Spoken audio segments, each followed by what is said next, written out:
हम लोग श्रीमद् भगवद गीता के 10वें अध्याय के दूसरे श्लोक को देख रहे हैं। पहले श्लोक में आपने देखा था, कहाँ गया? 10.1 श्री भगवान उवाच भूय एव महाबाहो शृणु मे परमं वचः यत्तेहं प्रीयमाणाया वक्ष्यामि हितकाम्यया। श्री भगवान ने कहा, भूय एव, निश्चय ही, फिर से, महाबाहो, हे महाबाहो अर्जुन, शृणु में परमम वचः, मेरे परम यानी परमार्थ निष्ठ वचनों को, सर्वश्रेष्ठ वचनों को सुनो। फिक्स्ड इन परमार्थ, परमार्थ में निष्ठ, जो शब्द परमार्थ की प्राप्ति कराएं उन वचनों को सुनो। परमार्थ अर्थात भगवत प्रेम, भगवत प्रेम की प्राप्ति कराएं ऐसे वचनों को सुनो। ठीक है, धन्यवाद। यत, जिनको, ते, तुमको, अहम, मैं, प्रिय मानाया, प्रिय मानकर, वक्ष्यामि, कह रहा हूं, हित काम्या, तुम्हारी हित कामना से। तो ये आप हमको एक ही बात बार बार क्यों समझा रहे हैं? मान लो ऐसे तो अर्जुन कहेंगे नहीं, लेकिन फिर भी मन में आए कि फिर से क्यों कह रहे हैं। तो कह रहे हैं कि विषय इतना दुर्बोध है कि स्वयं, ध्यान से सुनिएगा, कि खुद से, स्वयं से देवता और महर्षि भी नहीं समझ सकते हैं। और अंडरलाइन करेंगे किस चीज को? स्वयं को। स्वयं को, स्वयं अपने आप भगवान के बारे में न महर्षि जान सकते हैं, न देवता जान सकते हैं, और कुछ भी कठिनाई नहीं होगी। ब्रह्मा जी से बड़ा कोई देवता और महर्षि है नहीं। और वह भी जब स्वयं से भगवान को जानने का प्रयास की तो क्या सफलता मिली? जी नहीं। आप जानते हो, प्रकट हुए तो सब तरफ देख रहे हैं कि कहाँ से पैदा हुआ, चार मुख आ गए उनके इधर से। नहीं, चार मुख तब नहीं आए थे, तब पहले एक ही मुख था। और वह सोच रहे थे कि मैं उत्पन्न क्यों हुआ। तो फिर वो कमल की नाल के नीचे गए, ऊपर गए, ऊपर नीचे गए, बहुत समय खराब हुआ इधर उधर भटकने में। उसके बाद अब वो सुने कि तप तप, 2 बार सुने तो सुने 2 बार, देखे 4 बार, आगे पीछे लेफ्ट राइट सब तरफ देखे तो उनके 4 मुख आ गए। और फिर वो तपस्या करते हैं, भगवान की भक्ति करते हैं, तो भगवान उनको प्रकाशित करते हैं। बिल्कुल श्लोक समझ में आ रहा है। खुद से जब ब्रह्मा जी नहीं जान रहे तो क्या आप में और मैं और आप ब्रह्मा हैं? और अगर ब्रह्मा भी हैं तो भी नहीं जान पाएंगे। तो भगवान जान रहे हैं। भगवान, अच्छा ये सोचिए, जब अर्जुन जैसे व्यक्ति को फिर से सुनना पड़ रहा है तो हमें कितनी बार हमें कितनी बार फिर से सुनना होगा, ऐसे मैं कहूंगा। क्योंकि बात भगवान की बड़ी अद्भुत है। अब इसमें तो रहा ही नजारा बताया बिना, बड़ी सुंदर बात भक्ति विज्ञान महाराज बता रहे थे। देखिए, भगवान है एब्सोल्यूट ट्रुथ, भगवान है असीमित, और हम सब की चेतना इंक्लूडिंग देवता और महर्षियों की चेतना भी लिमिटेड है। स्वीकार कर रहे हैं? ये बात अभी टीका में भी आएगी। दे आर परिमित, दे आर लिमिटेड। तो लिमिटेड व्यक्ति के लिए असीमित तत्व की को समझना ये असंभव है। अपने से प्रयास करे, अपने से प्रयास करेगा तो नहीं समझ पाएगा। लेकिन अगर उसको समझना, भगवत तत्व को समझना असंभव होता तो भगवान यहां बोल ही क्यों रहे होते? बहुत ध्यान से सुनिए, जो सीमित व्यक्ति है उसके लिए अपनी क्षमता से भगवान को, जो असीमित है, उनको समझना असंभव है। क्लियर? लेकिन अगर हम यह कहते हैं कि भगवान के पास भी ये शक्ति नहीं है कि सीमित व्यक्ति को अपनी महत्व का ज्ञान करा दें, तो हम भगवान को सीमित कर रहे हैं। क्या ये लाइन क्लियर हो रही है? भाई, आप एक तरफ कहते हो भगवान असीमित है, कुछ भी कर सकते हैं, तो यह भी तो कर सकते हैं कि वे अपने असीमित तत्व को एक सीमित जीव को समझा दें। और यही तो इसी हित कामना से कि मेरे तत्व को समझे, अर्थात भगवान कृष्ण के तत्व को समझे, भगवान अर्जुन को बोल रहे हैं। वो जानते हैं कि अगर वह वक्ष्यामि, वो स्वयं क्यों बोल रहे हैं, ये बात भी याद आएगी, वो स्वयं क्यों बोल रहे हैं, क्योंकि उनके बारे में भगवान स्वयं ही जानते हैं। वो जितना बोलते हैं उतना ही बाकी लोग जानते हैं, या ऐसे कह लीजिए जितना वह एक व्यक्ति को प्रकाशित करते हैं उतना ही वह जानता है। ये भी बात सत्य है कि असीमित वस्तु को आप पूरा नहीं जान सकते, क्योंकि असीमित वस्तु को तो असीमित भगवान भी नहीं जानते। ये क्या बात आप अभी कह रहे हैं? अभी कह रहे हैं कि सब कुछ जानते हैं, अभी कहते हैं कुछ नहीं, असीम नहीं जानते, ऐसे क्यों? भाई देखो, अब आपको और घुमाएंगे। अगर कोई वस्तु है ही नहीं तो उसको कोई सर्वज्ञ ना जाने तो उसकी सर्वज्ञता नष्ट हो गई। ये बात हमको समझने में बहुत समय लगा था, महाराज कई बार रिपीट किए, परम पूज्य वृंदावन चंद्र महाराज। हम लोग दूसरे स्कंद में पढ़ चुके हैं, शुद्ध स्वामी की टीका थी कि अगर कोई व्यक्ति सर्वज्ञ है, भगवान सर्वज्ञ है, तो अगर कोई चीज है ही नहीं, उसको भगवान ना जाने तो क्या भगवान सर्वज्ञ नहीं हुए? भगवान तो अभी भी सर्वज्ञ रहे भाई। जो कोई है ही नहीं वस्तु, उसको नहीं जानने से क्या दिक्कत है? Is it okay? तो अब जिसकी सीमा ही नहीं है, सीमा अंडरलाइन नहीं है, तो उसकी सीमा को भगवान ना जाने तो उनकी सर्वज्ञता में कोई हानि है? नहीं, अभी भी सर्वज्ञ है। वो सीमा है ही नहीं तो भगवान अपने महिमा की सीमा को ना जाने तो दिक्कत क्या है? फिर भी वो सर्वज्ञ रहते हैं ना। कितना बिविल्डरिंग है ना सब कुछ। I like this bewilderment because then our mind is on Krishna. भगवान जानते हैं कि नहीं जानते हैं, क्या जानते हैं?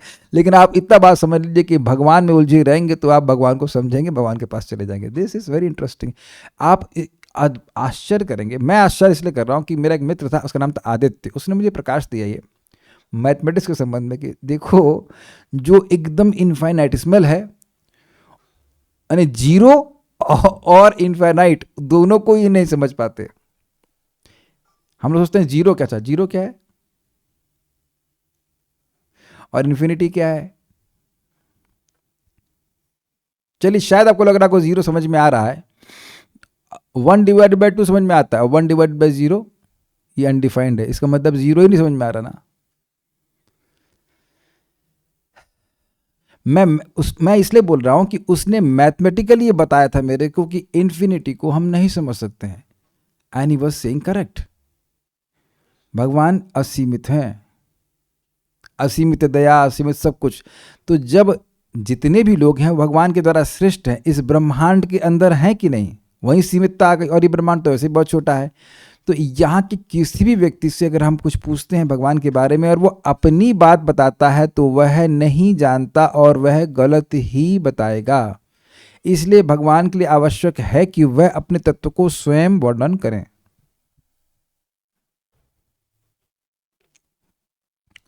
ओके, भगवान क्यों बोले समझाइए, मेरे को समझ में नहीं आया। भगवान को बोलने की क्या जरूरत है? भगवान बोल देते अर्जुन को, तो जाओ जाके व्यासदेव से सीख लो। इसलिए व्यासदेव भी जानते हैं, लेकिन जाके तुम देवता से पूछ लो, तुम इंद्र के बेटे हो, जा पापा से पूछ रहा हो। क्यों नहीं बोल रहा है कि इंद्र से पूछ के आओ? मैं क्यों बताऊं? भगवान कृष्ण ही क्यों बोले, बताइए। भगवान की महिमा असीमित है, भगवान के गुण असीमित है। देवता और महर्षि भी स्वयं से भगवान को नहीं समझ सकते। वाह, करेक्ट। तो जब हम स्वयं से समझ ही नहीं पाएंगे तो स्वयं से समझाएंगे क्या? अब समझ में आ गया। जब हम ही को नहीं समझ में आ रहा तो हम आपको क्या समझाएंगे?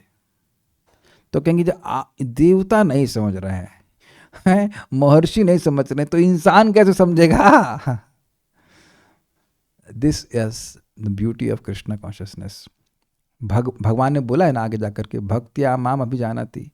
जब तक मनुष्य के प्लेटफॉर्म पे रहेंगे नहीं समझ पाएंगे, लेकिन भक्त बने तो समझ पाएंगे, क्योंकि भगवान भक्त के हृदय में ज्ञान को स्वयं प्रकाशित करते हैं। ये आगे के ही इसी 10वें अध्याय के आगे श्लोक में आप देखेंगे।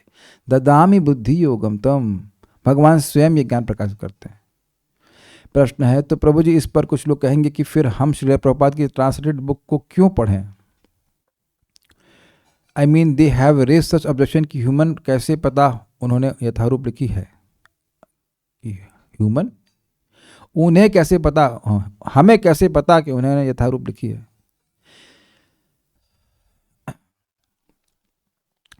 कोई दवा है, उस दवा को अगर यथारूप ग्रहण किया जाए तो उसका यथारूप प्रभाव आना चाहिए। तो अन्य लोगों ने भगवद गीता लिखी है, भगवद गीता का सार क्या है? लोग भगवान की शरण में जाएं।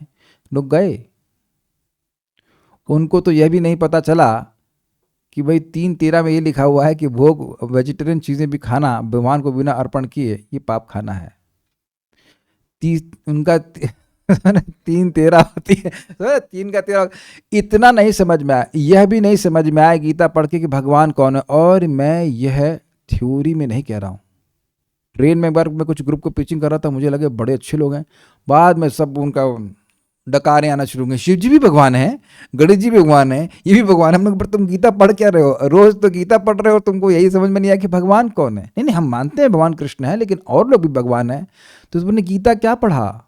यही तो प्रभुपाद जी इंट्रोडक्शन में बता रहे हैं कि इतनी कमेंट्रीज हैं, लेकिन फिर भी कोई भगवान का भक्त नहीं बना।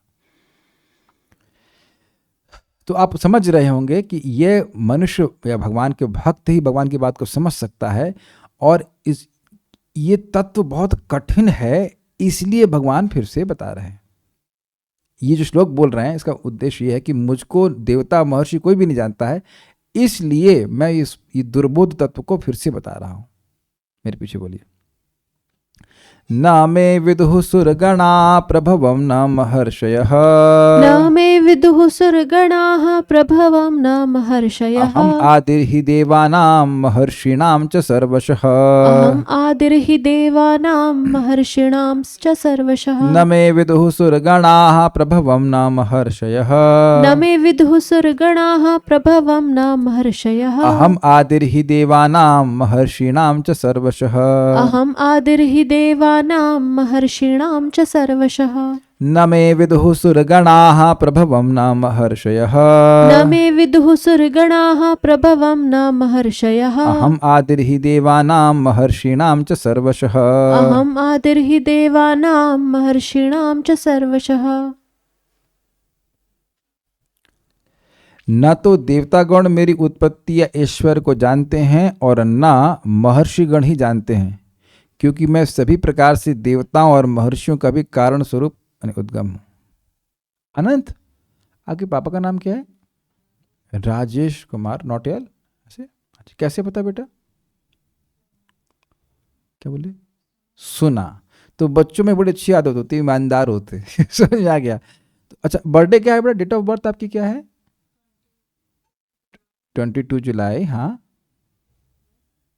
कौन से साल पैदा हुए थे आप? 22 जुलाई। तो बेटा उसका वो हो ना, डेट हुआ, साल कौन सा हुआ आपका? 2000। अभी बताया आपने। अभी बताया। अब आप समझ गए ना बच्चों? अरे अपना इस जन्म का डेट ऑफ बर्थ भी सुन करके मालूम किया है, बताइए।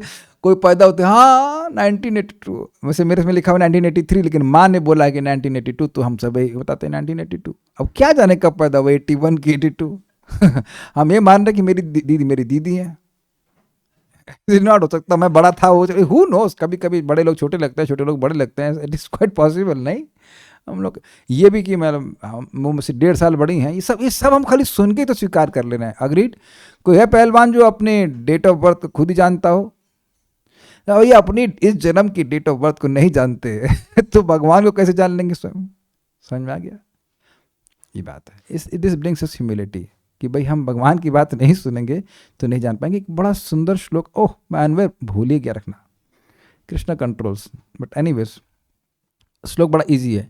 ना मैं विदु, मुझे नहीं जानते। कौन नहीं जानता? पान वाला? नहीं, सुरगणा। सुर मतलब देवता, और गण मतलब अकेले अकेले नहीं जानते और मिल के भी नहीं जानते। जैसे मान लो, क्या कहते हैं, क्रच बोलते हैं जब बच्चे क्रच बोलते हैं, सारे बच्चे इकट्ठे हो जाएं, कहें भाई विचार किया जाए कि तुम्हारा डेट ऑफ बर्थ क्या है, तुम्हारे पापा का नाम क्या है, तुम्हारे पापा का नाम क्या है। मान लो ऐसा हो कि एक ही बच्चा 20 बच्चे, हर एक लड़का पुरुष, उसके 20 बच्चे हैं फॉर एग्जाम्पल, वो सब क्रच में भरते कर दिए। समझ रहे हैं? सब जुड़वा है। एक मैं बाली बोल रहा हूँ, एक थ्योरी बता रहा हूँ। तो सब लोग बैठ के मंथन करें हम, या ध्यान करें। चलो वो हम ध्यान करते हैं कि हमारे इस जन्म के बाप कौन है। वैसे एक बात विचार कीजिए, अगर हमें बताया नहीं जाता तो शायद हम पिता माता के कंसेप्ट को भी स्वीकार नहीं करते। हमको यह भी नहीं पता होता कि काफी समय तक यह भी पता नहीं होता था कि जन्म कैसे होता है, कुछ नहीं पता होता है। ब्रह्मा जी जैसी स्थिति सबकी है कि नहीं? सब लोग एक तरह से ब्रह्मा ही है ना। क्यों जन्म लिए? वो तो चलो प्रश्न किए, अच्छे लड़के थे। हम लोग तो प्रश्न भी नहीं किए कि इस धरती पे भार बने क्यों। क्यों भार उत्पन्न है? आप लोग कहेंगे हम भार हैं। हाँ जी, जो भक्ति नहीं करते, आप लोग तो भार नहीं, लेकिन जो भक्ति नहीं कर रहा है वो सोचेगा कि वो कभी सोचेगा भी नहीं कि धरती का भार हमने क्यों बढ़ाया। Is it not very very striking? देखिए, बहुत गंभीर बात है। मैं मजाक में बोल रहा था कि बहुत गंभीर बात है। जो माया से मुक्त जीव है वो क्या मानता है? मैं यह देह हूं। तो मैं यह देह हूं, ये देवता के रूप में भी भावना है। क्यों? क्यों वो क्या मान रहा है अपने आप को? देवता हूं, मैं ऋषि हूं। समझ में आ गया? तो जो माया से मुक्त जीव, माया मुक्त जीव नहीं, स्वतः कृष्ण ज्ञान जीवेर कृपा कैले Krishna Veda Purana. Please try to understand, very deep shloka. जो माया से मुक्त जीव है वो क्या है? वो उपाधि से अपनी पहचान कर रहा है और वह भगवान को नहीं जान सकता खुद से, इसलिए। और भगवान को नहीं जानेगा तो माया केवल दुख ही देगी उसको, क्योंकि अगर भगवान को नहीं जानेगा तो वो इंद्रिय तृप्ति करेगा ही, करेगा तो वो पिटेगा ही, बल्कि पीटने के लिए ही माया बुलाती है।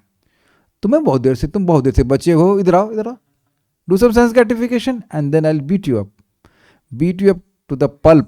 इंग्लिश में कहते हैं भूसा बना दूंगी आप तुम्हारा। हम एक भी वचन अपने मन से नहीं कह रहे हैं। कभी स्वर्गे उठाए, कभी नरक में डुबाए। सुना है ना चेतन चरितामृत में? कभी स्वर्ग में उठा करके हम देवता बना देगी, कभी नरक में डुबा देगी। यही स्थिति हो रही है। तो कह रहे कि सारे सुरगण जितने भी देवता हैं वह सब मेरे प्रभव, और महर्षि भी, ना महर्षिया। इंटरेस्टिंग है, देवतागण मेरे प्रभव। अब इसको यहां समझ लीजिए, आसान होगा। प्रभव, प्रकृष्ट रूपेणा भव, अच्छी प्रकार से मैं कैसे हुआ, अर्थात अच्छी प्रकार से मैं, मेरी उत्पत्ति कैसे हुई ये नहीं जानते। Is that okay? प्रभव मतलब समझ रहे? प्रभव के दो अर्थ हैं, उत्पत्ति या ऐश्वर्य। प्रपाद अनुवाद कर रहे हैं। तो प्रभव का अर्थ क्या हुआ? एक प्रभव, प्रकृष्ट रूपेणा, प्रकृष्ट रूप से होना। तो मेरी उत्पत्ति ठीक ठीक प्रकार से कैसे हुई नहीं जानते लोग। बेसिकली लोग नहीं जानते कि कृष्ण अनादि हैं। इसीलिए अब उत्तर आ रहा है ना कि इंद्र क्यों भ्रमित हो जाते हैं। ठीक है, तो अब दूसरा अर्थ क्या है? प्रभव मतलब प्रभाव। मेरे नाम, रूप, गुण, लीला आदि का क्या प्रभाव है ये तो देवता भी नहीं जानते। अभी मैं इसकी कहानी सुनाता हूं। कहानी हमने पहले भी सुनी, but will be to the point, to this point. प्रभाव का दूसरा अर्थ क्या आपने सीखा? प्रभाव। प्रभाव ऐश्वर्य से ही होता है। चलिए समझ लीजिए, ज्ञान का प्रभाव होता है, अग्रीड। बल का प्रभाव होता है, धन का प्रभाव होता है, वैराग्य का प्रभाव होता है, सौंदर्य का प्रभाव होता है। तो जो भगवान के षड ऐश्वर्य, यश का प्रभाव होता है। तो 6 जो भगवान के ऐश्वर्य हैं वह 6 भगवान के प्रभाव हैं। जो प्रभाव क्या है? लोगों को आकर्षित करते हैं या अन्य अन्य प्रकार से प्रभाव दिखाते हैं। तो यह भगवान का प्रभाव कितना है यह भी देवतागण नहीं समझ पाते। प्रभाव के 2 अर्थ बताइए। हम आज इसको, अगली बार ऐसा करते हैं, 3 लोग बैठे, सबके पास अलग अलग माइक पकड़ते हैं, ये बेचारी फंस जाती हैं, इनके पास माइक रहता है। लेकिन चलिए, आप उपलक्षण से आप बाकी लोगों को भी समझ में आ रहा है। प्रभाव के 2 अर्थ बताइए। प्रभव यानी प्रकृष्ट रूप से यह समझना कि मेरी उत्पत्ति कैसे हुई, जीव की उत्पत्ति। मतलब प्रकृष्ट ने बहुत अच्छा, और भव मतलब होना। तो प्रभव मतलब भगवान की उत्पत्ति कैसे हुई ये ठीक ठीक से समझ नहीं आएगा। पहली बात तो ये है कि उत्पत्ति हुई ही नहीं तो समझ में कैसे आएगा। और ऐश्वर्य, ऐश्वर्य वाला बात पॉइंट क्या है? भगवान में प्रभाव का दूसरा अर्थ क्या लिया गया? प्रभाव का दूसरा अर्थ है प्रभाव। Very good. भगवान के जो भी 6 ऐश्वर्य हैं, हाँ, उनका किस प्रकार से प्रभाव है। यस। और भगवान का नाम, नहीं सिर्फ भगवान का नाम, भगवान का रूप, भगवान का लीला आदि सब का क्या प्रभाव है देवता भी नहीं जानते। अरे हम समझ गए देवता नहीं जान रहे होंगे, वो भोग में लगे हुए, अप्सरा का डांस देखने में लगे हुए, आपकी बात के समझेंगे। तो महर्षि लोग जानते हैं, हम समझ रहे नहीं, महर्षि भी नहीं जानते। महर्षि क्यों नहीं जानते? तो कह रहे हैं अहम आदिर ही देवानाम, क्योंकि मैं ही मतलब निश्चित ही, अहम आदि, मैं सबका आदि हूं। ही, आप आदि हैं। मान लो कोई डाउट करे, कहते हाँ ही, निश्चित ही, आप तो मेरे मित्र हैं। नहीं, ही, समझ में नहीं आ रहा है? ही बोल रहा हूं, मी, ही, निश्चित ही, देवानाम सभी देवताओं का, महर्षि नाम च सर्वशः, और एक ऐसा महर्षि नहीं जिसका मैं आदि ना हूं।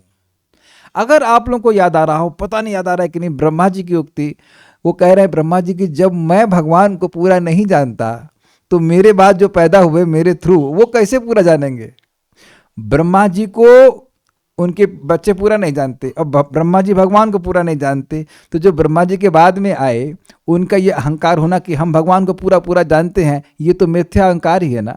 बल्कि ब्रह्मा जी की भी उक्ति है, जानन्त एव जानन्तु किं बहुक्त्या न मे प्रभु मनस वपशो वाचो वैभवम तव गोचर। वैभव प्रभव से कुछ लोग कहते हैं भगवान कि आपको वो जानते हैं, जानते वो जानते, हो सकता हो जानते हो। ब्रह्मा जी कह रहे हैं वैसे तो हम सबसे ज़्यादा जानते हैं, लेकिन हो सकता हो जानते हो, हमसे अधिक जानते हो। मैं किम बहुक्त्या न मैं प्रभु। अब उस समय में हम क्या कह सकते हैं, मतलब व्यंग कर रहे हैं कि हम क्या कहें। अब वो लोग कह रहे हैं कि आपको जानते हैं, लेकिन जहाँ तक मेरी बात है, मतलब ब्रह्मा जी की बात है, तो कहते हैं मन से, वचन से और शरीर से हम आपके वैभव को नहीं जानते हैं।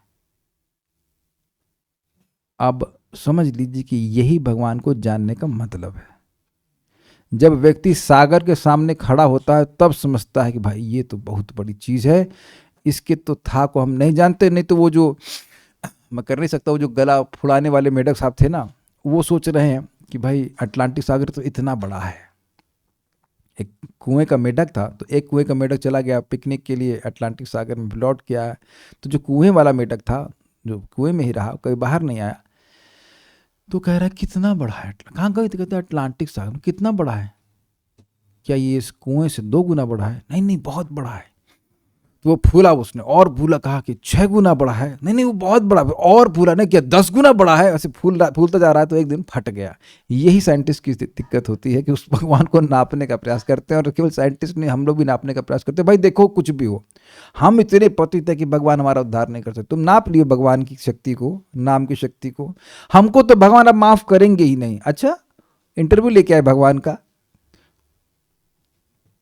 भगवान के तत्व को कोई समझ नहीं सकता, तो फिर कहेंगे आप इतना प्रवचन क्यों कर रहे हैं। देखिए, जब ये कहा जा रहा है कि कोई नहीं समझ सकता, अर्थात क्या अर्थात पूरा कोई नहीं समझ सकता, लेकिन जब सागर के पास खड़े हैं तो समझ तो है ना, नहीं सागर है, ये बहुत डीप है। अब कितना डीप है आप नहीं समझ रहे हैं, लेकिन यह समझ रहे हैं कि डीप है। Is it okay? सर्वशा से स्पष्ट है कि कोई भी ऐसा महर्षि नहीं है जिसका आदि भगवान ना हो। क्लियर? तो अब आपके सामने कभी भी कोई व्यक्ति बोलता है कि भगवान की पूजा तो 5000 साल पहले हुई है, उससे पहले भगवान नहीं थे, तो ये मूर्ख है। और अगर इसको एक और आर्गुमेंट कहें, अरे भाई जब भगवान की 5000 साल से पूरा पूजा हो रही थी, तुम इतना लेट क्यों कर दी? तुम इतना लेट क्यों करी? तुम भी शुरू करो भाई, 5000 साल से हो रही, तुम क्या कर रहे थे 5000 साल से? आप ये भी बोल सकते हैं।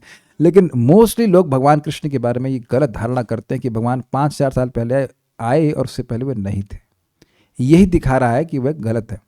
प्रभुपाद जी तात्पर्य में कहते हैं कि क्योंकि भगवान के बाद ही सब लोग आए हैं, इसलिए भगवान को अपने से कोई नहीं जान सकता है। अन्यत्र बोलते कृष्ण को समझाते हैं। Is it okay?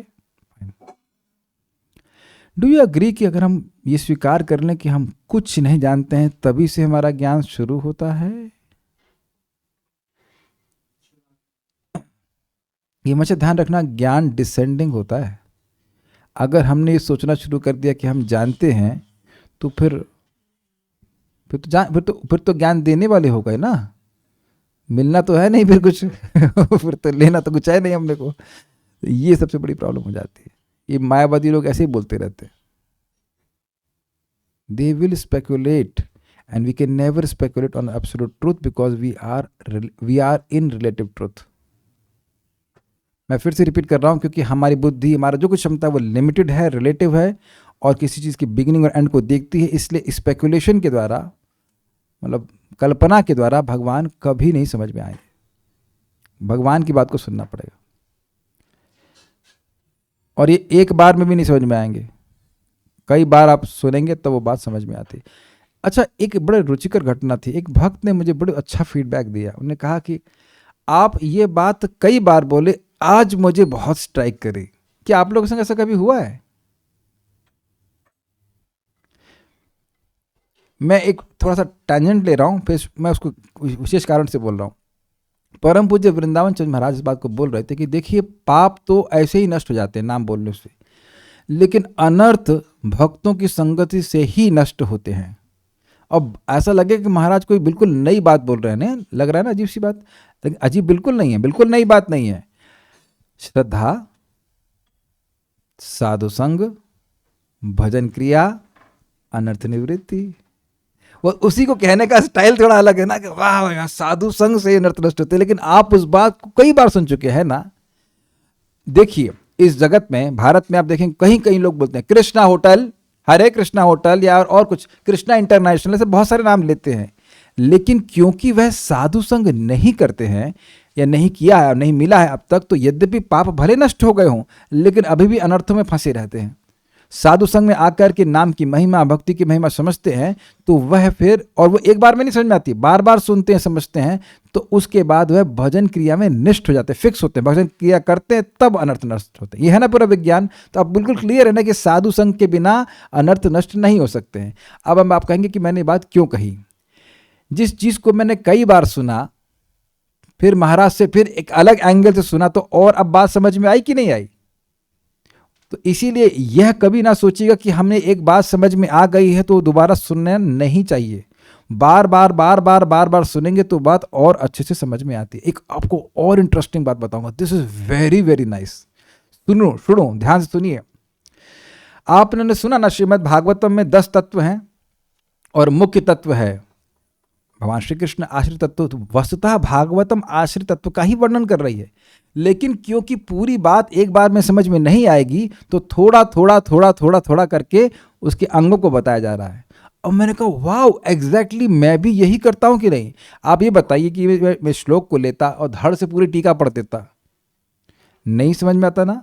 आप देख रहे हैं ना कि पूरी टीका को अगर आप उसको अंगी कहें, पूरे श्लोक को तात्पर्य, तो मैं अंग को एक्सप्लेन कर रहा हूं थोड़ा थोड़ा थोड़ा थोड़ा करके, और कितनी आसानी से समझ में आता है। तो अब देख रहे वही पॉइंट कि 10 तत्व हैं या एक उसमें आश्रित तत्व मुख्य है, लेकिन उसको जब इस तरह से हमने सुना परम पूज्य भक्ति विज्ञान महाराज से तो और क्लियर हुआ। Is that okay? तो मैं ये क्यों बार बार बोल रहा हूं, कभी भी हमारे मन में भावना आ गई कि मैंने तो भगवद्गीता पढ़ ली, अब और दोबारा पढ़ने की जरूरत नहीं है, यह भागवतम पढ़ ली, दोबारा पढ़ने की जरूरत नहीं है, ये त्रुटि होगी। ये विषय ऐसे हैं कि जितना आप पढ़ेंगे, जितना आप हम शुद्ध होंगे, उतना शुद्ध होते चले जाएंगे, उतना बातें और क्लियर हो जाएंगे। सो ये भूय शब्द की व्याख्या जो पिछले श्लोक से, मैं उसको फिर से यहाँ पे इंक्लूड कर रहा हूं कि ये तत्व ईजी नहीं है। अच्छा, मैं कहूं कि आज आपको मैं वो पढ़ा रहा हूं जो इंद्र को भी नहीं समझ में आया, तब अरे भैया इंद्र को समझ में नहीं आया।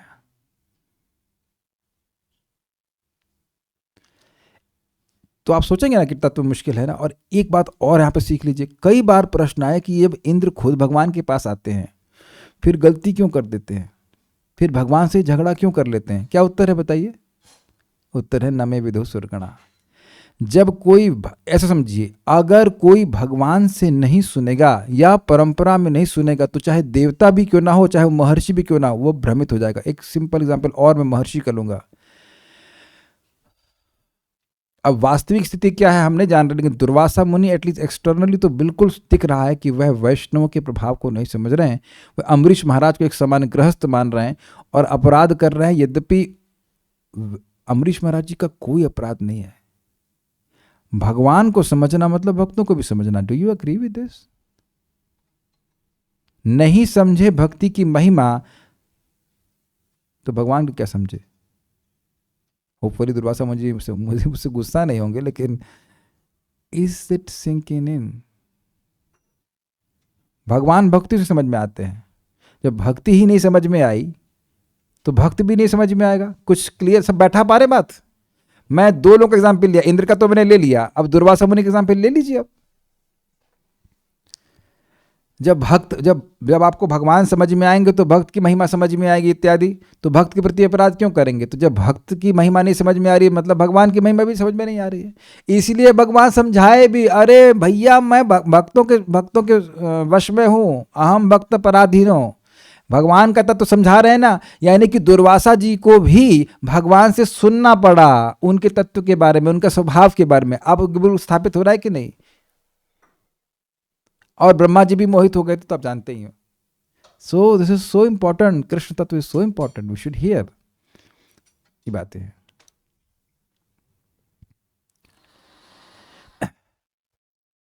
श्रीधरी देखिए, इसको लेकर के फिर हम लोग जाएंगे। कही हुई बात को भी पुनः कहने में कारण है उसका कठिनता से समझ में आना। ये इजी होगा आप समझना, ठीक है। एक प्रश्न है मेरा, जहां पे आप देखेंगे कि हम लोग पहले श्रीधर स्वामी की टीका पढ़ते हैं, फिर सारार्थ वर्षनी पढ़ते हैं। जैसे जैसे हम टीका रिपीट करते जाते हैं, क्या आप लोग देखते हैं कि उस श्लोक में प्रवेश और अधिक हो जाता है? Is it? मैं बारंबार प्रयास कर रहा हूं कि जो चीज़ें हैं वो आपको डायरेक्टली एक्सपीरियंस्ड हो जाए, तो आपकी श्रद्धा बहुत स्ट्रांग हो जाएगी। ये प्रोसीजर है बार बार सुनने का, बार बार समझने का।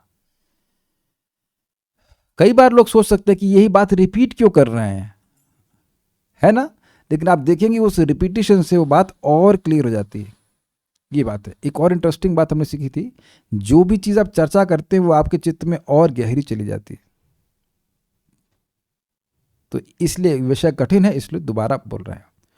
यही सूचित करने के लिए कहते हैं मेरे, क्या सूचित करने के लिए कि विषय बहुत कठिन है, मेरे प्रभव अर्थात उत्तम प्रादुर्भाव को। अब इसका देखिए क्या सुंदर अर्थ लिया है। प्रकृष्ट, प्र मतलब प्रकृष्ट मतलब बहुत बढ़िया, और भव मतलब होना। तो उत्तम प्रादुर्भाव को अर्थात जन्म रहित होने पर भी नाना विभूतियों के सहित प्रकट होने के रहस्य को देवगण भी तथा भृगु आदि महर्षिगण भी नहीं जानते। ये समझ में आया? ये बस इतनी टीका पढ़ाऊंगा, बहुत मजेदार टीका है कि कैसे भगवान जन्म रहित होते हुए भी जन्म लेते हैं। जल के बिना भी आप जल से स्नान कर सकते हैं। क्या ऐसा हो सकता है कि आप पानी के तालाब में प्रवेश करें और भीगे नहीं? बोलिए, उत्तर दो। ये उत्तर है इसका। क्या कोई ऐसा पानी का तालाब है जिसमें आप प्रवेश कर जाएं और आप भीगे नहीं? चलो ये पहली करता हूं भक्तों से, let's see if you can do it. पहली सॉल्व करो। एक ऐसा पानी का तालाब जिसमें आप पूरा प्रवेश कर जाएं लेकिन भीगे नहीं। चलो बताएं, भक्त लोग के लिए नहीं बुझा। पानी का बादल। पानी के बादल में पानी होता है कि नहीं? तो उसमें कितने सारे पक्षी आर पार जाते हैं, तो भीगते हैं क्या? गलत बोल रहे हैं? उसी से तो पानी गिरता है। तो पानी के बादल में पानी नहीं है लेकिन भीगते नहीं है। तो यहाँ एक विडंबना है ना, एक ही बारे में दो चीज़ हो रही है। खैर हम तो मटेरियल एग्जाम्पल ले रहे हैं, लेकिन बात यहाँ भगवान की है कि भगवान जन्म रहित हैं। रहित मतलब उनका जन्म नहीं होना चाहिए, जन्म नहीं होता है, लेकिन इसका और वो जन्म लेते हुए प्रतीत हो रहे हो ऐसा नहीं है, वो जन्म लेते भी हैं, लेकिन उनके जन्म और कर्म दिव्य हैं। इस संबंध में देवता भी मोहित हो जाते हैं, देवता भी मोहित हो जाते हैं। तो ये प्रभव का मतलब कैसे भगवान जन्म ले रहे हैं, सारी विभूतियों संग युक्त होकर जन्म ले रहे हैं, यह देवता भी नहीं समझ पाते। क्यों नहीं समझ पाते? उसमें यह कारण है कि मैं यानी भगवान श्री कृष्ण देवों का और महर्षियों का सब प्रकार से आदि अर्थात कारण हूं। जैसे हम लोग बिल्कुल नहीं जानते कि हमारे पिताजी का जन्म कहाँ हुआ, कैसे हुआ, क्या किए। शायद आप में से कुछ लोगों को यह भी नहीं पता होगा कि आपकी माताजी पढ़ाई कहाँ तक करी है। मुझे भी क्लियर नहीं पता, ऐसे मैंने सुन लिया था कि एमए है संस्कृत में, कुछ और कर रही थी, पता नहीं क्या बीएड कर रही थी, छोड़ा। ये सब सुना हुआ है, ना सुना होता तो कुछ मालूम होता। गौशाला में एक माता जी 2 बच्चों को लेके आई, तो उनको देखकर हमको लगा ये तो पढ़ी लिखी नहीं है। हम किसी के बारे में कुछ नहीं जानते। वो काफ़ी पढ़ी हुई थी, मतलब काफ़ी ज्ञान इकट्ठा किया था। मास्टर्स इन ज्ञान। हमने कहा बैचलर, वो masters. Now what do you know about anyone by seeing? Nothing.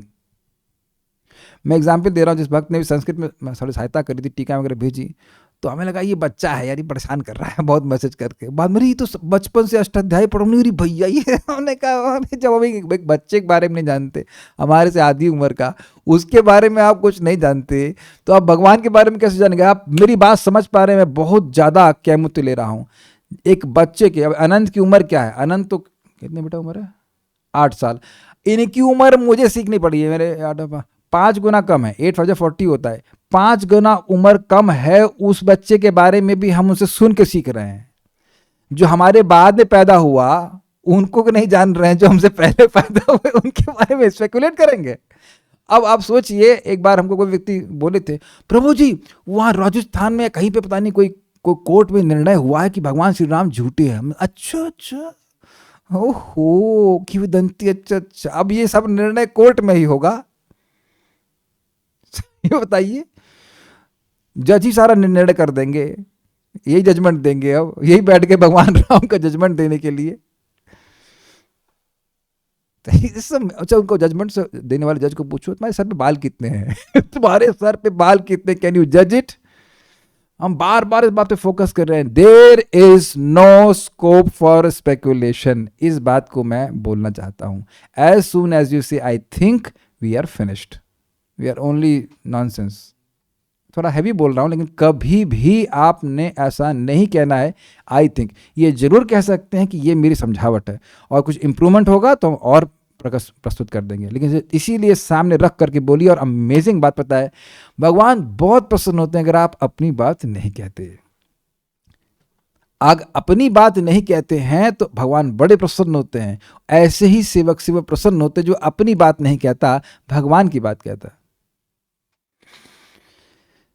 अच्छा, अब एक और विचार कीजिए कि सीधो स्वामी ने जो बात कही, इसमें क्या आपको अयथारूप लग रहा है? जरा ये बता दीजिए, यथारूप है कि नहीं? भगवान विभिन्न विभूतियों से युक्त रहते ही हैं और वो प्रकट होते हैं, ये तो देवतागण भी नहीं जानते। और इसी कारण से बहुत से लोग बोलते हैं कि भगवान कृष्ण जो है वो क्या है, महाविष्णु के अवतार हैं, क्षीरोदक विष्णु के अवतार हैं, इत्यादि इत्यादि, ये सब बातें रहती हैं। ठीक है, तो इसमें यह कारण है कि मैं देवों का और महर्षियों का सब प्रकार से आदि अर्थात कारण, सर्वशः हर प्रकार से कारण, यानी उत्पादक होने से उनका मैंने उत्पादन किया है, तथा बुद्धि आदि का प्रवर्तक होने से आदि कारण हूं।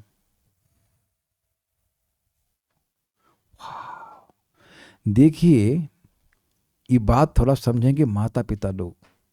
यद्यपि आप अपने बच्चे के जन्म के कारण हैं, लेकिन उसकी बुद्धि के प्रवर्तन करने वाले नहीं। अगर करने वाले होते तो ट्यूशन मास्टर तो बेचारे काम के ही नहीं रहते ना। ट्यूशन मास्टर को भेजना पड़ता है, वो थोड़ा बुद्धि का लगाता है, लेकिन अल्टीमेटली बुद्धि का प्रवर्तन तो भगवान ही करने वाले हैं ना। तो जो व्यक्ति विद्रोह कर रहा है भगवान से, उसको भगवान बुद्धि देंगे ही नहीं समझने के लिए। Can you hear this as I am speaking? अगर हम परंपरा में ज्ञान स्वीकार करते हैं तो माइक लीजिए, अगर हम भगवान की बात को परंपरा में स्वीकार करते हैं तो भगवान क्या चाहते हैं? भगवद गीता को कैसे स्वीकार किया जाना चाहिए? यथारूप, जैसे उन्होंने परंपरा में स्वीकार करना चाहिए। भगवान चाहते हैं कि भगवद गीता को यथारूप हम परंपरा में स्वीकार करें, जैसा कि आचार्यों ने समझा है। अब हम लोग अगर वैसे ही समझते हैं तो क्या भगवान हमसे प्रसन्न होंगे? इतना देर में बोलेंगे आप किसी और पार्टी में? हाँ ठीक है, यस। अच्छा, जब वैसे ही दूसरों को देंगे तो क्या भगवान हमसे प्रसन्न होंगे? भगवान प्रसन्न, अच्छा ये क्या, ये हमारी प्रीति का सूचक है कि हम भगवान को प्रसन्न करने के लिए वैसे ही करना चाहते, ऑब्वियसली वैसे ही करना चाहते हैं जैसे भगवान करवाना चाहते हैं। तो जब प्रीति पूर्वक भजन कर देंगे तो भगवान क्या देते हैं? ददामी बुद्धि योगम तम। कौन सा बुद्धि योग? ये न माम उपयंति थे। वेरी गुड, क्लियर समझ में आ रहा? विज्ञान है। अगर जैसे ही स्पेकुलेट करेंगे कि यह भी हो सकता है, वह भी हो सकता है, तब भगवान प्रसन्न नहीं होते। वो तो आपके हृदय में बैठे हैं, मेरे हृदय में बैठे हैं, जूम वालों के हृदय में शायद नहीं बैठे हैं, है ना? बैठे हैं आप लोग हृदय में भी हैं हाँ बैठे तो हैं, सबके हृदय में बैठे हुए हैं। तो वो देख रहे हैं कि ये क्या बोलता है देख रहे क्या बोलता है। आपकी लेक्चर को वो भी सुन रहे हैं, ऑनलाइन रिकॉर्डिंग कर रहे हैं, तुरंत लाइव क्या बोल रहा है ये। तो अब अगर हमने जो सुनी हुई बात है उसको स्पष्ट समझ लें, उसमें समझने में कोई त्रुटि हो सकती है, अलग बात है, लेकिन मोस्टली क्लियर हो जाता है बात। तो आप परंपरा में सुन रहे हैं तो भगवान आपकी सहायता कर रहे हैं, और अगर परंपरा में नहीं सुन रहे हैं, स्पेकुलेट कर रहे हैं, तो भगवान हमारी सहायता नहीं करेंगे, बल्कि और घुमा देंगे बुद्धि को, और घुमाएंगे बुद्धि को। इसीलिए कह रहे हैं, इसलिए मेरे अनुग्रह बिना मुझे कोई भी नहीं जान सकते, यह भाव है। अर्थात जो व्यक्ति स्वतंत्र प्रयास कर रहा है कि मैं भगवान की बात को सुने बिना भगवान को जानने का प्रयास करूंगा, तो पहली बात तो यह है कि वह इस प्रकार से प्रयास कर ही नहीं पाएगा। वो तो यही निष्कर्ष पे आएगा कि ईश्वर निराकार है। सूर्य को देखकर आपको ये लगता है कि उसके पीछे कोई व्यक्ति है? Can you think? नेवर। यही प्रभुपाद जी कहते हैं, जगत को केवल देखते बैठेंगे तो केवल यही भावना आएगी कोई निराकार शक्ति है। लेकिन भगवत गीता से हम समझते हैं कि ईश्वर एक व्यक्ति है और वह है Shri Krishna. This needs humility. और नम्रता जब होती है तब भगवान उससे प्रसन्न होते हैं। श्लोक है गीता में, ज्ञान अदम अमानित्व अधम वित्व। अमानित्व, व्यक्ति नम्र होगा तब उसको हृदय में ज्ञान प्रकाशित होगा। अगर कोई नम्र नहीं है, मतलब बेसिक ह्यूमिलिटी कि भाई मैं नहीं जानता हूँ, भगवान जैसा बोल रहे हैं वो सही है और भक्त लोग जो भगवान के अनुसार बोल रहे हैं वह भी सही है, तो इस बात को ऐसी नम्रता होगी तो व्यक्ति बिल्कुल ठीक ठीक जान पाएगा। जैसे अनंत ने बताया कि वो 8 साल के हैं, ये सही है या गलत है? ये बिल्कुल सही है। अब अमेजिंग बात है, इनको बिल्कुल नहीं पता है कि कितने साल के हैं, लेकिन ये बिल्कुल सही बोल रहे हैं। अब देखिए कितना क्लियर हो रहा है। आप सब लोग को पता है ना आपकी उम्र कितनी है? अगर मैं ये प्रश्न करूं तो उत्तर होगा कि नहीं। हम में से किसी को नहीं पता, स्वयं नहीं पता है कि उम्र कितनी है। अपनी उम्र, हमारा जन्म कहां हुआ नहीं पता। हुआ ये जरूरी है, लेकिन कहां हुआ नहीं पता, लेकिन एकदम सही बताते हैं। Do you agree with all this? यहां तक कि आप टाइम भी बता सकते हो। कहाँ पैदा हुए, कितने, हाँ 8 बजे, सुबह 8 बजे बता। अरे भैया गाड़ी देखना आता था तुमको? पैदा होते हो? अच्छा हाँ वहाँ 8 बजे। It not, आप मेरी बात समझिए। We have such potency, something which even हम जिसके बारे में कुछ नहीं जानते। हमको नहीं पता स्वतः से कि भगवान कौन है, और धुआंधार प्रचार होगा। हम जो झगड़ा भी कर लेते हैं कि कृष्ण भगवान है। कितना अमेजिंग बात है, उस बात पे झगड़ा कर लेते हैं जो हमको पता ही नहीं है, और सिद्ध भी कर देते हैं कि कृष्ण भगवान है। यह है भगवत गीता का आशीर्वाद। तो बहुत अच्छी बात है इस प्रकार से, और इसका मतलब है कि बारंबार भगवत गीता की बात को, जो यथावत बात है, उसको रिपीट किया जाए। इससे भगवान प्रसन्न होते हैं, उनका अनुग्रह आता है, तो वो चीज़ें और भगवान हमारे हृदय में प्रकाशित करते हैं। Well stop here, let's see if there some questions, next will take tomorrow. ना कोई प्रश्न नहीं है। सो उम्मीद है कि आपको ये श्लोक अच्छे लग रहे होंगे। बहुत अच्छे श्लोक हैं, रियली रियली नाइस। चीज़ों को मैं थोड़ा सा प्रैक्टिकल लाइफ से कनेक्ट करने का प्रयास किया, ताकि आप समझ पाएँ कि कैसे बिना परंपरा में सुने हम कुछ नहीं बता सकते। एक बात बोल के रुकेंगे। परम पूज्य राधा गोविंद महाराज से एक माता जी प्रश्न किया, और कोई किया, माता जी प्रभु जी हमको नहीं पता, लेकिन कोई किया, सुभद्रा देवी चैतन्य महाप्रभु की लीला में कौन है? तो महाप्रभु महाराज जी कहे, सुभद्रा देवी भगवान श्री कृष्ण की बहन है। देखिए क्या इतना उत्तर है, बढ़िया है। नहीं महाराज जी वो तो पता है, लेकिन सुभद्रा देवी चैतन्य महाप्रभु की लीला में कौन है? महाराज फिर बोले, सुभद्रा देवी भगवान कृष्ण की बहन है। नहीं, वो चैतन्य महाप्रभु की लीला में कौन है? कहते हैं हमको नहीं पता, और नहीं पता है तो हम गलत ही बताएंगे, इसलिए हम कुछ नहीं बोलेंगे। यही चीज मैंने परम पूज्य वृंदावन चंद्र महाराज से देखा है, पूछा। जब भी कोई उत्तर दूंगा, जिसको एकदम स्पष्ट हो जानते हैं तुरंत बोल देंगे, जिसका नहीं पता हो कहेंगे अभी हम पढ़ के बताएंगे, या हम नहीं जानते, बस बिल्कुल बड़े ही सरल भाषा में बोलते हैं। It's not easy. ये है अदम्भ। नहीं पता तो यह बोलने में क्या हानि है कि हम नहीं जानते? हानि यह होगी कि लोग सामने वाले समझ जाएगा कि हम नहीं जानते हैं, और हम ये दिखाना चाहते हैं कि हम जानते हैं। और एक बात और बता दूं, ये बात खुल भी जाएगी कि आप नहीं जानते थे। मैं फिर से रिपीट कर रहा हूँ, कोई प्रश्न कर रहे और आपने ऐसे मन में सोच के बता दिया उसे, और बाद में उसे भगवान बता भी देंगे, नहीं तो झूठ बोल रहा था, ये अपने मन से बोल रहा था, तो कह रही भैया ये तो नहीं जानते, तो ऐसे ही बोल दिए। सो बी केयरफुल। और अगर आप बोल देंगे हमको नहीं पता, तो वो अप्रिशिएट करेगा, भी कम से कम ईमानदार आदमी है। Is it not? यहाँ साइड में तो लिखा नहीं ब्रह्मा प्रवचन कर रहे हैं, हम ब्रह्मा तो है नहीं। मैं ये सब क्यों कह रहा हूँ? I want devotees to preach Krishna consciousness. हम चाहते हैं आप लोग भी बताएं, बट ईमानदारी से बताइए। जितना आपने सुना है, जितना आप समझ पा रहे हैं, उतना बताइए। यथादीतम यथामति। Okay, will stop. पारायण करेंगे, उसका रुकते हैं। आईटी में एक जूनियर थे, भक्ति में भी आए हुए थे, तो उनको कुछ अन्य लड़के टीज कर रहे थे कि कृष्ण का नाम, कृष्ण से अभिनय, तुमको रियलाइजेशन है? खाली बोल रहे हो कृष्ण का नाम, कृष्ण। तो अब उस वक्त तो बेचारा चुप रहा, लेकिन एक बहुत सिंपल सी बात है, उनसे पूछो कि तुम्हारी उम्र कितनी है। तो वही बोलेगा ना कि 30 साल, तो क्या तुमको रियलाइजेशन है कि तुम 30 साल के हो? तो उस रियलाइजेशन तो तुम्हें कुछ भी नहीं है ना, तुम तो खाली सुनी सुनाई बात बोल रहे हो। तो तुम जो आरोप भक्तों पे कर रहे हो वही आरोप तुम पर नहीं हो जाएगा? तुम तो किसी इंसान की बात मान रहे हो, तुम भी तो किसी इंसान की बात मान रहे हो। ये हमको कोई व्यक्ति बोला ये तो किसी इंसान ने लिखी है, तो हमने कहा आपने क्या भगवान की लिखी किताब पढ़ी है आज तक? सारी किताबें आपकी जो है लिखे हैं, नर्सरी से पढ़े हैं, सब देवता लिख करके आए हैं। किताबें इंसानों की पढ़ते, अरे यहाँ तक कि अखबार पढ़ते हो उसमें सब झूठ लिखा है। तो यहाँ पे भगवत गीता की बात सुन करके आप क्यों नहीं स्वीकार करते हो? तो कारण क्या है? उनके हृदय में पाप है, इसलिए वह नहीं स्वीकार करते। There is no other reason. Krishna will not inspire that faith in their hearts. That is their misfortune.